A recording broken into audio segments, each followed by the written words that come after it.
Hello, my name is Raynna and I am from Howard County, Maryland, originally from Cameroon, located in West Africa.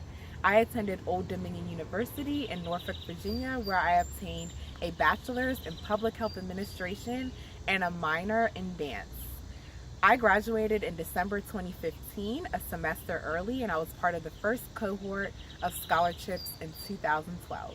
Hi, my name is Andranae and Noah. I'm from Southeast Washington, D.C. I graduated from Bucknell University as a policy scholar, or part of Bucknell DC 9, and I received a degree in Markets Innovation and Design, or Business Administration, as well as a minor in Spanish. My name is Noah Dyson. I'm from Washington, D.C., the 202, and I attend Elon University. I am a part of the class of 2021, majoring in strategic communications. My reaction when I first learned that there was a scholarship specifically for children of incarcerated parents was wow. I can finally tell my story and finally be myself without anyone judging me regarding my cultural background or my parents' status in the community and doubting my success. Scholarships focus on a part of my identity that has such a large impact on my life and continues to have an impact on my life, and knowing that there's an organization that not only willing to support me fiscally but also emotionally. Being around other scholars with similar situations or going through similar situations as yourself is a huge help. I know Yasmin, her father was also incarcerated, and just being able to talk to her about how did you get through, what advice do you have for me. I think that's one of the beauties of this scholarship, is just having other scholars that either went through the struggle or still going through the struggle. Having an incarcerated parent is almost seen as an abomination almost in my culture, and so my mom actually is the one that told me about this opportunity. Someone at the prison had shared this opportunity with her as well, and so she shared it with me and said, hey, go for it, girl, you gotta apply. You have to still be strong and stable even in my absence. And so I went ahead and applied, and even just having that interview, I felt in a safe space with Yasmin. I was able to finally tell the truth about my story instead of saying my mom was in Cameroon handling business and things of that nature. And it's not like, funny enough, not like people didn't know. My mom was someone who was very influential in the Cameroonian community. So it was all over newspapers and internet blogs and things of that nature. So it was definitely a safe space for me to be able to finally share my story and be in a safe space to speak the truth. One of the greatest things about scholarships is that it also challenges us. It has personally challenged me to rethink my relationship with my father, who is the parent of mine who was incarcerated. When joining this organization, I had so much anger towards my dad and just so much misunderstanding. And I still don't understand. But I recognize that my anger was eating me alive, that I cannot continue not talking to my dad or just trying to remove him as far from my life as possible. I love my dad, and he is not a perfect man, but I have some great stories of him. He had a role in my life, and I'm very grateful to have a relationship with my father.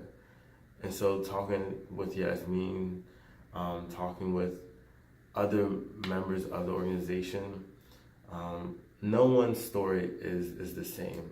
It's interesting because we are all impacted by mass incarceration, but my story is different than another scholarship recipient's story.